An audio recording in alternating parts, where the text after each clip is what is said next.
E aí? Hoje a gente vai mergulhar num assunto super interessante, o passo a passo que os urologistas seguem para chegar a um diagnóstico. É quase como uma investigação de detetive, sabe? Cada sintoma é uma pista, cada exame uma peça do quebra-cabeça. Vamos nessa? Pode parecer a coisa mais básica do mundo, mas não se engane. Toda a jornada para um diagnóstico, seja do caso mais simples ao mais complicado, começa exatamente assim, ouvindo a história que o paciente tem para contar. É o ponto de partida de tudo. Esse primeiro momento tem até nome técnico, é a anamnese. É aqui que o médico veste o chapéu de detetive e começa a coletar as pistas iniciais, ouvindo com muita atenção as queixas e todo o histórico para entender o que pode estar acontecendo. Dor talvez seja a queixa número 1 em urologia. Mas olha, ela não é só um sintoma. As características específicas dessa dor são pistas valiosíssimas. Onde dói exatamente? Como é essa dor? Quando ela começou? As respostas para essas perguntas já direcionam toda a investigação. E aqui a gente vê como os detalhes são cruciais. Uma dor no rim, por uma inflamação, por exemplo, costuma ser contínua, mais funda. A pessoa tende a ficar mais quieta, sabe? Agora, a dor ureteral, essa é outra história. Geralmente é por um cálculo se movendo. É aquela cólica terrível que começa na lateral das costas e desce para a virilha. A pessoa não consegue achar uma posição, fica inquieta. Só com essa descrição, o médico já tem uma ótima pista da localização do problema. E, claro, além da dor, várias outras pistas podem surgir nessa conversa. Sangue na urina, por exemplo, ou dificuldade para começar a urinar, ou o contrário, aquela vontade de ir ao banheiro a toda hora. Cada uma dessas queixas vai adicionando uma nova camada de informação, ajudando a refinar as hipóteses. E olha que interessante, às vezes o culpado não é uma doença nova, mas sim um efeito colateral de um remédio que a pessoa já toma. Por isso é tão importante saber de tudo. Um simples descongestionante nasal, por exemplo, pode causar retenção urinária. Isso mostra como é fundamental olhar o quadro completo.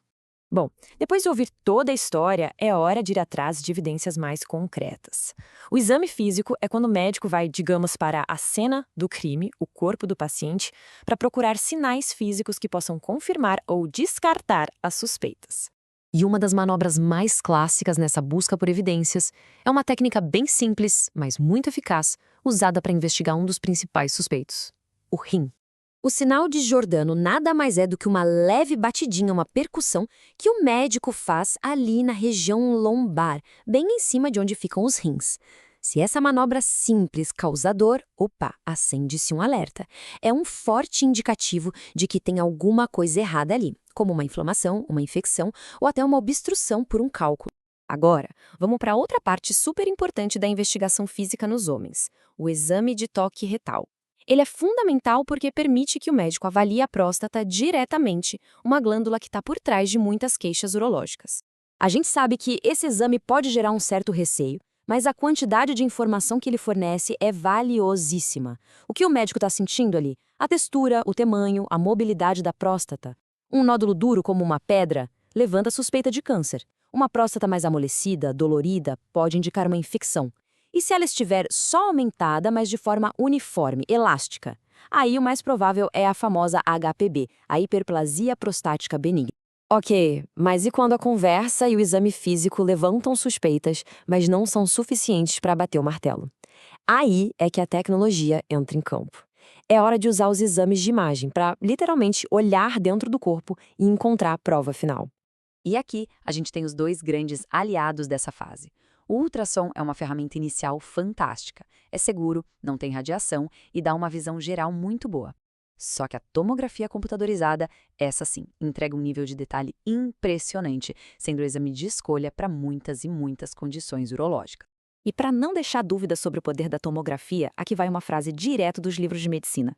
Quando o assunto é cálculo no trato urinário, a tomografia sem contraste é o padrão ouro. Ou seja, é o melhor exame que existe para isso, o teste definitivo para achar as pedras. E existem também exames ainda mais específicos, como esse. A uretrocistografia usa um contraste para a gente conseguir ver o trato urinário funcionando, em tempo real, enquanto a pessoa urina. É uma ferramenta incrível para achar problemas como refluxo ou algum bloqueio na uretra. Agora sim, chegamos naquele momento em que o detetive junta todas as provas na mesa. A história contada, os achados do exame físico e as imagens. É a hora de conectar todos os pontos, juntar as peças e finalmente resolver o mistério, chegando a um diagnóstico claro. Vamos ver como isso funciona na prática, num caso clássico. Chega um paciente com aquela história de dor em cólica que irradia. No exame físico, o sinal de Jordano dá positivo. A tomografia mostra um pontinho branco e denso lá no ureter. Pronto, uma peça se encaixa na outra. O diagnóstico é claro: ureterolitíose, um cálculo obstruindo o ureter. Com o diagnóstico na mão, a investigação chega ao fim, mas o trabalho continua. O foco agora muda do o que é para o que a gente vai fazer. É o momento de traçar um plano de ação, um tratamento feito sob medida para resolver aquele problema. E assim como na investigação, não existe uma receita de bolo.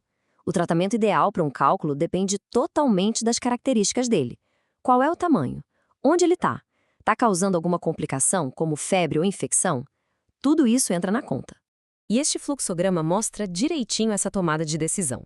Dependendo do tamanho do cálculo, o caminho a ser seguido muda completamente.